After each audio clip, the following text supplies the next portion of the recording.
morning, everyone. We are absolutely buzzing here for the Digital Disruptor Awards on Monday. We're into the range now. We can count the sleeps down, which is really, really exciting. John and Indy, how you doing? You good?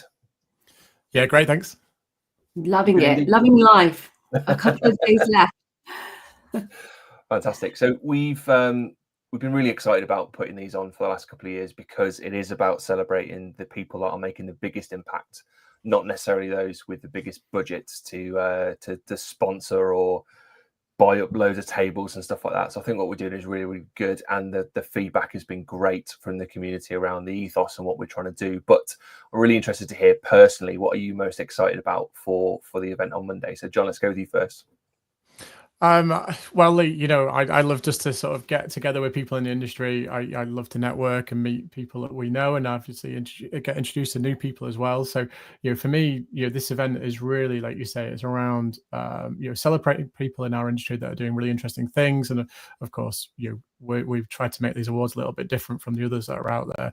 And yeah, we just want to have a bit of fun with people that we know and love in the community. Absolutely. Sounds really, really good. And there's so many of those little moments that happen when you get people together in a room. Indy, I know you posted something this morning about the collision effect, or there's a book, wasn't it, about collisions and just getting people together and sort of creating new experiences. So that's one of the really nice outputs of these sorts of events, isn't it? Absolutely. I think there's no replacement for in-person connection. And there's the strangest coincidences that can happen when you put yourself out there. And really push the boundary that you used to set for yourself when you're behind these screens, and you don't really get the same effect of meeting people and really getting to grips with, like, what are their biggest challenges, or what's keeping them up at night, or just fun stories that you wouldn't otherwise hear, because usually when we come into a meeting, we've probably got 2 or 3 minutes of just a little bit of soft talk, and then you're straight into the business. So the great thing about something like what we're doing is that you don't have any of that. You don't have any of that pretense. You don't have any of that, like those boundaries or barriers that make you feel that you have to act in a certain way. Lord knows John doesn't act in a certain way, so we all know that. But I am most excited about seeing the people, and it's my favorite part. It was my favorite part last year. It's my favorite part at any awards event. So I love seeing the moment when people win and you just look at their face and you just, oh God, it's like a really lovely human emotion that it lights them up. And so I can't wait to see that this week. Yeah, absolutely. And Indy, I know you've been working really hard for the last couple of days, putting some special drinks packages together, haven't you, for the attendees? Do you want to run through those quickly? And if anyone wants to pre-order some drinks and have them ready on their table when they arrive, then there's a nice opportunity to do that, isn't there? Yeah, there is. We've gone a little bit different this year. I mean, in previous events that we've always had someone that's a drink sponsor that's laid on quite a lot.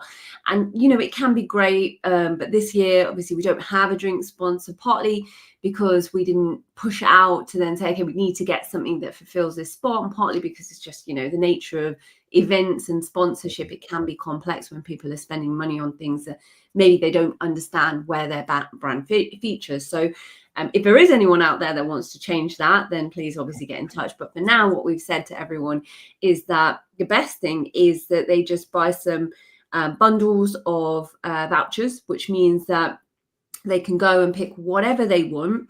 And it's a really good drinks list. So what we've done is we've just subbed it ourselves as the Digital Disruptors. And we've then said, okay, well, we'll take a hit on a couple of quid, which means that for every drink that someone's buying, they're not paying the rate that you get at a venue. But on top of that, they'll also get a wine bundle if they want to buy a wine bundle, or a beer bucket bundle, which just means that the drinks are already at their table.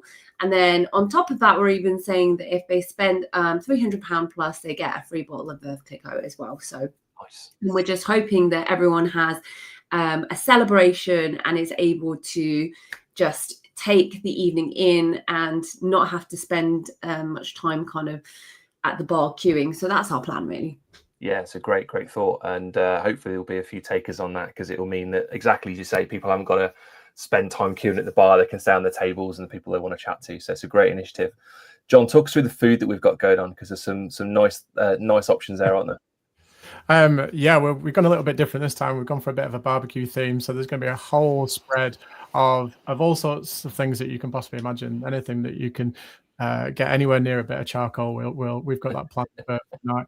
And it's not just going to be a massive meat feast, where obviously we can accommodate everyone's dietary requirements and stuff. So we've got plenty of vegan, vegetarian options as well.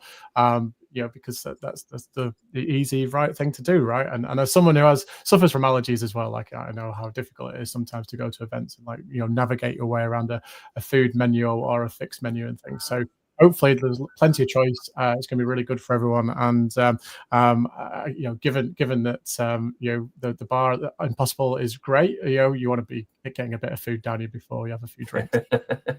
Yeah, so it's going to be those Skittles shots out again, John.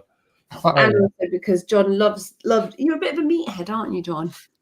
Yeah. I mean, look, I'm a carnivore, so it's all good. Perfect. So I think we've still got some tickets left, but we need to close off tickets, right? Because we've got to get the food orders in. So we've got, I think, the rest of the day, maybe a bit of tomorrow to get tickets in. If anyone's still interested, just today, Lee, we're on the strict one now. We've got literally our last throws of hopefully people that want to join in, and we've just been going around to make sure that everyone that we want to have there is definitely there. So today is the last day for tickets. There you go. That's it then, folks. If you want to come and enjoy John's barbecue, Indy's drinks, some great conversations, and celebrate the best that our space has got with the best people, and help them celebrate their wins, then you've got a few hours to get a ticket. Nice. Indy, John, anything else you want to add before we wrap up? Only that we love you and thank you for tuning in. If you've heard this live with us today, and then hopefully we'll catch you on Monday at the event, or if not on Tuesday at Account X. Yeah, nice. See you all soon.